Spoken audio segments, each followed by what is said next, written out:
warahmatullahi wabarakatuh. Perkenalkan, nama saya Nurwanti dan teman saya Dinda Dwi Pratiwi sebagai kameramen. Saya merupakan mahasiswa pendidikan Bahasa Indonesia tahun 2019. Sekarang saya sedang berada di Universitas Sultan Ageng Tirtayasa, tepatnya di Fakultas Keguruan dan Ilmu Pendidikan.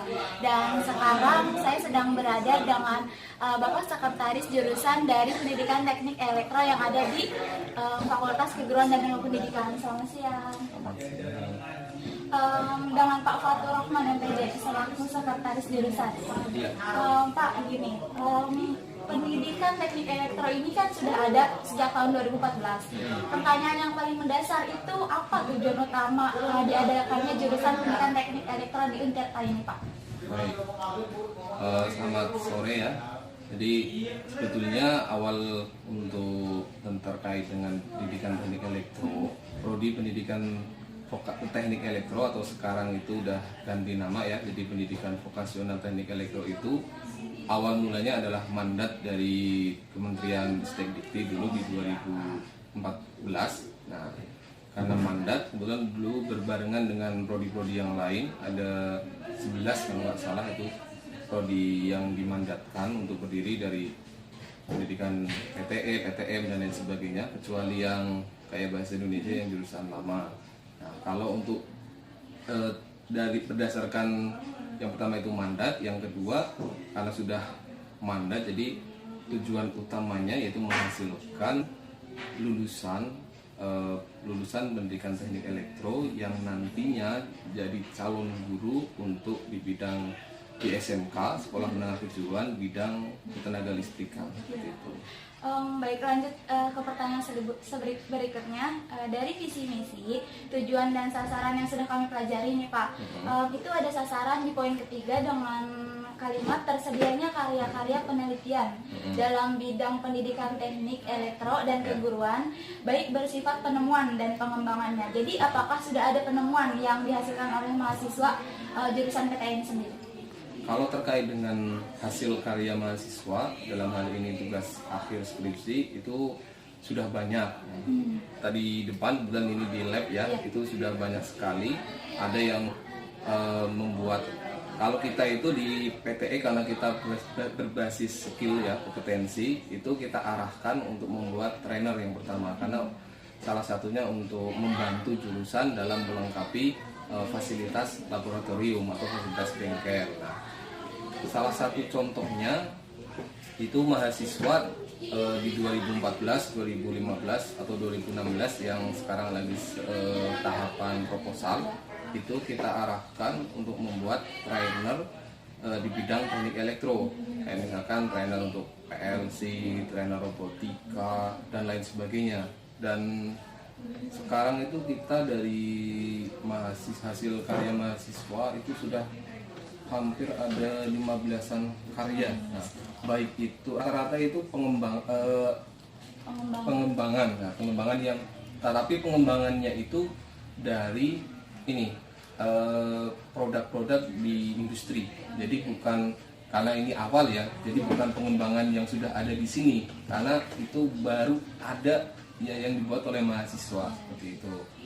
Dan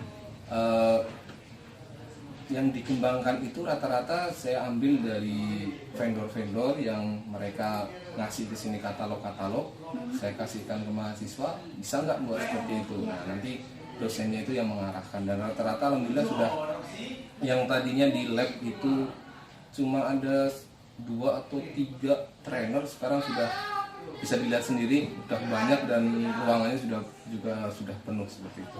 Selain tantangan, itu juga membuktikan bahwa mahasiswa yang ada di PT ini itu benar-benar berkualitas ya Pak? Insya Allah bisa dikatakan seperti itu, karena terbukti di 2014 itu sudah yang mengajar di sekolah itu hampir semua itu sudah mengajar, walaupun banyak yang ada yang belum lulus, tapi itu hanya untuk diperbantukan saja. Tapi kalau yang sudah lulus, hampir semua sudah mengajar yang sudah lulus. Pak, pendidikan teknik elektro ini kan jurusan yang mempelajari tentang ilmu kelistrikan, ya. Nah, ada gak sih pada saat pelajaran tuh ada kegiatan atau kejadian yang tidak diinginkan gitu, Pak? Nah, itu mah kalau seperti itu mah pasti banyak. Oh. Karena salah satu untuk pembelajaran kan by experience ya, dari pengalaman kan. Nah, di salah satunya justru dengan adanya kejadian yang kayak misalkan kejadian yang tidak diinginkan tapi masih dalam tataran yang wajar ya, tidak sampai cedera dan lain sebagainya. Karena emang kita salah satu cara pembelajarannya itu berdasarkan pengalaman, yaitu di praktik ya, terutama di elektro kan berbasis praktik rata-rata. Ketika mereka kita kasih troubleshooting, kasih masalah, nah, jadi tidak praktek langsung lancet bisa itu enggak. Kalau seperti itu malah nanti mahasiswa itu nggak tahu ini permasalahannya di mana. Gitu. Makanya mahasiswa selain kita kasih yang sesuai dengan prosedur, kadang-kadang juga ada yang memang kita sengaja bisa nggak mahasiswa ini menyelesaikan tantangan dari dosen pengampu. Pak, melihat dari jurusan PTE sendiri kan didominasi oleh mahasiswa laki-laki, walaupun nggak menutup kemungkinan mahasiswi juga ada di jurusan ini. Dan sebetulnya tipe seseorang yang seperti apa sih yang menurut Bapak tuh bisa masuk ke jurusan ini? Nah, zaman sekarang itu sudah berbeda ya sama zaman dulu. Kalau dulu itu teknik itu identik dengan cowok. Nah, zaman sekarang itu walaupun masih banyak cowoknya, tapi sekarang ceweknya itu sudah mulai banyak. Yang dulu paling setiap kelas itu cuma 2, bahkan nggak ada. Sekarang itu bisa dikatakan di PTE itu angkatan yang terakhir aja setiap kelasnya itu ada 6, 5, bahkan ada yang sekelas itu ada 8. Itu kalau menurut saya sudah banyak itu. Nah, kalau untuk karakteristik apakah dari SMK atau SMA itu bebas, yang penting ada kemauan. Karena lebih baik mengajari mahasiswa yang ada niat walaupun dia belum punya kompetensi dasarnya, daripada mengajari mahasiswa yang sudah ada kompetensi dasarnya tapi dia nggak ada niat untuk belajar. Pak, mau nanya nih, pernyataan tentang menantu terbaik adalah sarjana teknik, itu menurut Bapak bagaimana? Ya, yang jelas menantu yang baik ya menantu yang siap nikah.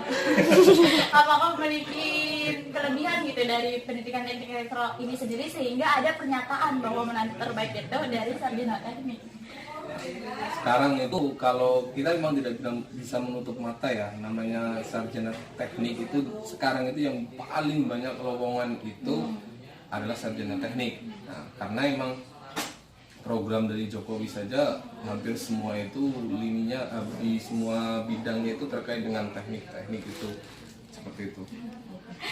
Nah, ini Pak, sudah memasuki masa teman-teman SMA atau SMK mencari jurusan-jurusan yang ingin ia minati. Menurut Bapak saran bagi teman-teman yang mau masuk ke jurusan PTE ini tuh bagaimana? Saran untuk calon mahasiswa yang mau ke PTE. Kalau bagi saya sih gini, yang jelas passionnya dia di mana. Jangan pernah memaksakan kalau dia bukan passionnya misalkan di bidang A, jangan ke situ. Nah, nanti lulusnya pasti lama karena nggak sesuai dengan passion. Nah, kalau yang terkait dengan PTE, bahwa di PTE itu nanti mahasiswa akan dibekali banyak sekali kompetensi. Salah satunya adalah kompetensi di bidang pendidikan yang terkait dengan teknik elektro. Maka dari itu bagi calon mahasiswa yang belum tahu mau masuk kemana, segera saja masuk ke PTE. Pastinya ada kejutan-kejutan yang terkait dengan kompetensi yang bisa dipelajari di PTE ke depannya. Pak, kan ada bantuan operasional perguruan tinggi negeri yang itu merupakan bantuan dari pemerintah kepada PTN yang ada di Indonesia, termasuk Untirta ini dapat. Dan terkait itu ada UKT atau uang kuliah tunggal yang merupakan hasil dari BOPTN itu. Dan menurut Bapak apa dampak positif bagi jurusan PTE ini dari bantuan itu? Wah, itu sangat membantu sekali. Salah satunya gini, saya itu pas masuk ke sini 2015 itu alat labnya itu baru beberapa buah saja. Ketika dari 2015, 2016 sampai sekarang itu peningkatannya bisa dibilang sangat berkebalikan dengan yang ketika saya masuk ke sini, yaitu dananya dari mana? Dana itu. Nah, sebetulnya dana itu kalau dibilang kurang, sangat kurang. Kenapa? Karena kita berbasis berbasis alat semua, praktikum semua. Jadi alat yang kita pakai itu harganya bukan lagi ratusan juta. Harganya itu kalau alatnya yang kompleks itu udah berbasis miliar. Nah, maka dari itu kita sebetulnya tidak bisa mengembangkan kalau mau punya alat yang miliar-miliar itu dari bantuan itu, tapi kita harus dari hibah. Makanya kita kemarin karena kita ada hibah IDB ya, kemarin saya sudah mengajukan alat nilainya 12 miliar kalau nggak salah, tapi itu baru pengajuan dan belum tentu di ACC juga, karena banyak sekali prodi-prodi yang lain yang mengajukan juga seperti itu. Makanya terkait dengan dana bantuan yang dari UKT itu benar-benar sangat membantu bagi jurusan PTE itu sendiri. Pak, pertanyaan terakhir nih tentang permasalahan pendidikan yang ada di Indonesia. Salah satunya itu tentang biaya pendidikan yang semakin tahun semakin meningkat. Bapak sebagai orang tua dan juga sekretaris jurusan di kampus ini, bagaimana pendapat Bapak soal permasalahan yang ada?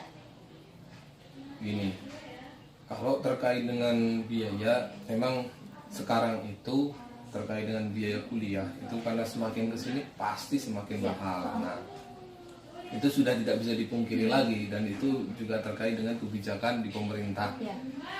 Yang jelas selain dana yang tinggi pasti juga ada beasiswa. Nah, untuk mengatasi itu kalau saya ya manfaatkan beasiswa itu, karena emang biaya itu ya sudah tidak bisa diapa-apain lagi, tetapi ya namanya uang kuliah tunggal itu juga sangat menyesuaikan dengan pendapatan orang tua. Jadi jangan khawatir, pemerintah itu pasti mengeluarkan kebijakan, pasti ada solusinya, yaitu salah satunya subsidi silang. UKT itu kan subsidi silang sebetulnya. Orang tua yang kaya dia disuruh membayar yang mahal, orang tua yang mohon maaf pendapatannya kurang pasti dapatnya juga tidak terlalu mahal. Jadi bagi saya UKT sudah menurut saya sesuai, karena subsidi silang daripada disamaratakan nanti yang tidak punya sementara dia kompetensinya bagus tidak bisa kuliah, kan sayang seperti itu. Baik Pak, terima kasih Pak Fathur Rahman MPD selaku Sekretaris Jurusan Pendidikan Teknik Elektro. Selamat sore Pak. Ya, Pak. Ya teman-teman, begitulah wawancara kita dengan Sekretaris Jurusan Pendidikan Teknik Elektro tentang jurusan itu sendiri dan juga tentang permasalahan biaya pendidikan yang ada di Indonesia. Menurut Pak Fathur Rahman MPD, biaya pendidikan memang tidak bisa dipungkiri untuk selalu naik. Jadi jalan keluar yang harus kita ambil adalah kita sebagai mahasiswa yang sudah memiliki pola pikir yang baik, kita harus mencari beasiswa dan kita juga harus memiliki semangat yang tinggi untuk melanjutkan pendidikan kita. Demikian wawancara yang saya lakukan dengan Sekretaris Jurusan Pendidikan Teknik Elektro, saya Nurwanti, dan nama saya Dinda Dwi Pratiwi, mengucapkan terima kasih. Wassalamualaikum warahmatullahi wabarakatuh.